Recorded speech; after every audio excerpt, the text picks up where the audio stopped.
All right, Whappers, here we are back with our second review video, and I'm actually going to combine two topics, one of which was the most in-demand topic on Scandinavia and the Viking migrations. And I'm going to lump that in with a topic that actually fits like really well thematically with Viking migrations, and that's the Turkish migrations from Central Asia. So I actually want to start with the Viking migrations. And, again, I don't have a lot of maps up because I'm trying to get these things out to you as fast as possible.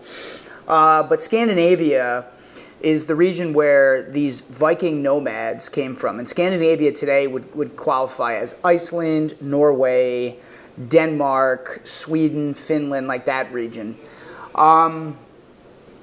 So the thing about the Vikings, we call them the Vikings, and that name actually, it doesn't tie to a particular culture.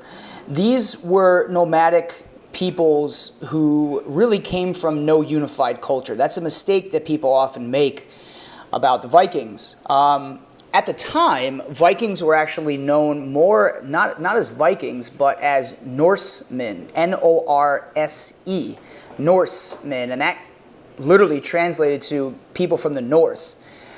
And what the Vikings, or these Norsemen, were really known as, and I should say feared as, were raiders and pirates. They would come down from the north, northern countries, and they would pillage and plunder and unfortunately rape and kill a lot of settlers living in Western European areas, especially Britain, the British Isles, the islands off of Britain, but even as far into France and Russia and Eastern Europe. And the Vikings migrated all down into these regions.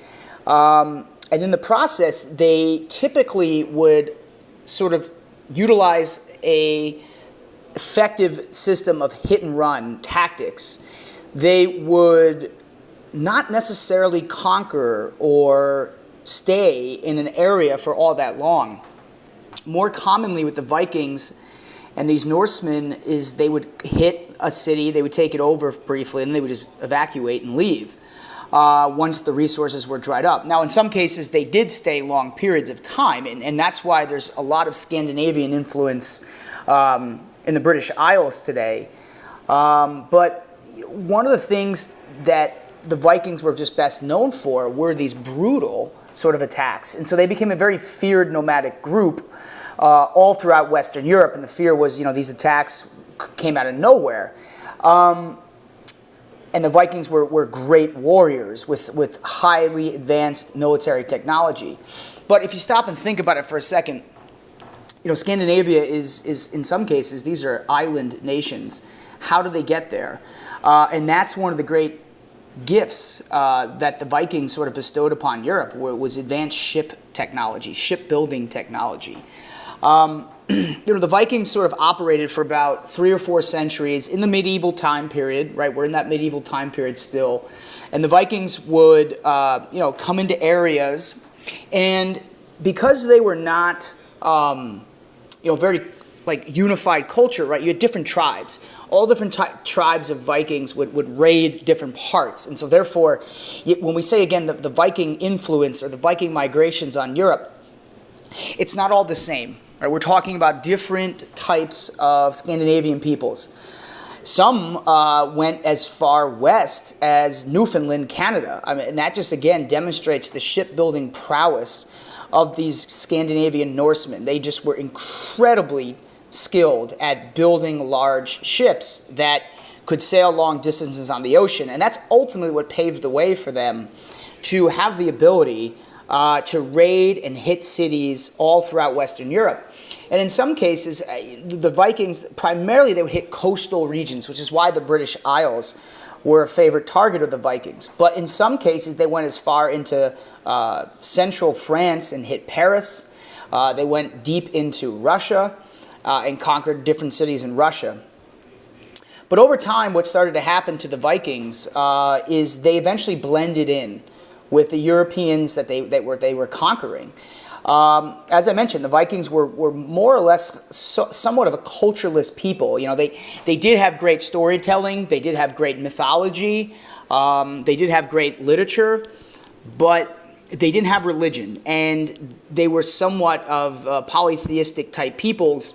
And what began to happen over time as the Vikings mixed more with the Europeans that they conquered, the Viking culture sort of died out, and it was more or less all replaced by Christian culture. So by the end of the Viking era, which ended around 1100 or so CE, most of these Scandinavian peoples had sort of syncretized, there's that word again, mixed with local Christians. And so therefore, while there's heavy traces of Viking culture all throughout Iceland and Denmark and even places like Estonia, in Eastern Europe and Sweden and Norway, etc., the Vikings eventually just sort of blended in. And their culture kind of mixed with Christian cultures, and so over time the Vikings just became more syncretic, and their cultures bled into Western European cultures. And that is a theme that is so crucial, because it's almost as if I'm speaking, when I talk about the Vikings, the Norsemen, it's almost as if I'm directly speaking about the Central Asian nomads, and that's now where I'm going to pivot here. When we think Central Asia, remember, you can use Central Asia or you can use Eurasia, that crossroads between Europe and Asia. And we've already talked about one great Central Asian nomadic group, and that would be, of course, the Mongols. But the Mongols' influence was so widespread that it often overshadows the influence of other nomadic Central Asians. And we've even talked about one as well. The Huns were a great example of Central Asian nomads. But I want to talk about a specific tribe of Central Asian nomads called the Turks.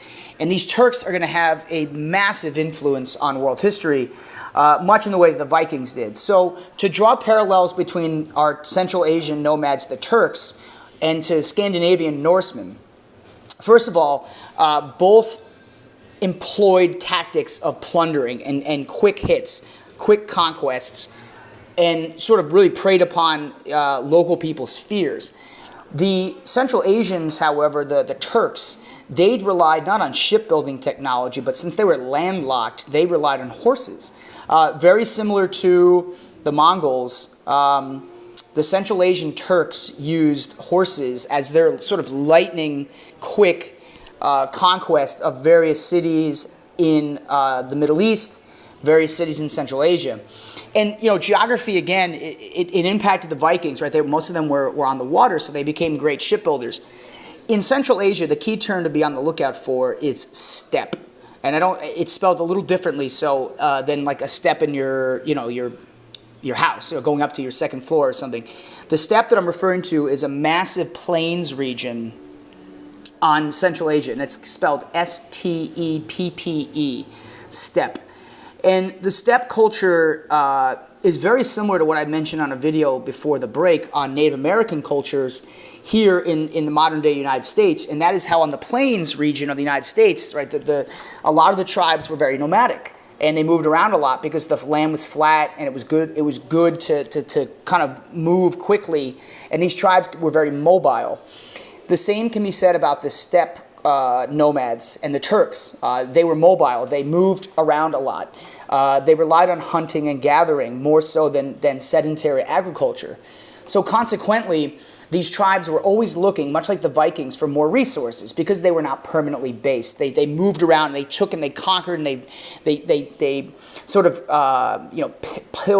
pillaged various groups of people with often bloody results. And the idea was to once again take what you don't have.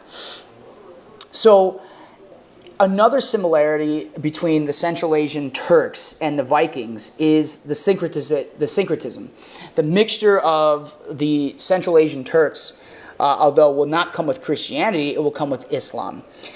Various groups of the Turks moved their way into parts of Persia first. And so they blended with Islam, and then once they went into areas of Persia, they eventually kept moving west to eventually where they came to Anatolia, which is today modern-day Turkey.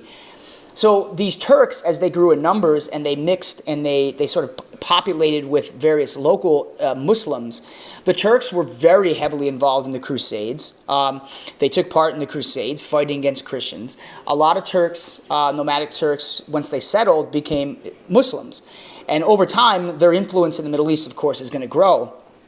And so one of the great Turkish groups, the Turkish tribes, the Ottomans, are going to take over all of the Byzantine Empire. And so the Byzantine Empire and these Central Asian nomads, the Turks, they were constantly at odds with each other, fighting wars for supremacy and for space. So to me, that's a great connection. That's a wonderful way to compare and contrast the Turks with the Vikings, because they both employed similar tactics. They both employed sort of the same concepts, which is, hey, we're nomadic, we don't have a lot of resources, we have to fight to gain new resources. And so as a result of that, the Turks and the Vikings, they had to rely on what they could take.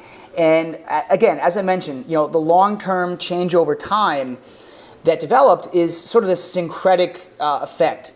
A lot of syncretism with both groups, the Vikings with Christianity and the Turks with Islam. And so, again, we'll be talking a great deal about the Ottomans when we get back from the break. But, as far as the influence of these Central Asians and these Vikings, short-lived but heavy past shapes the future opportunities for us to pick up on. So that leaves you with two. I kind of did the whole two birds, one stone thing here. So we got those two groups compacted nice and tight together thematically, so I like to do that here. So that's going to wrap up the Viking migrations and the Central Asian nomads talk for this evening. So take care. Past shapes the future, everybody. Have a good one.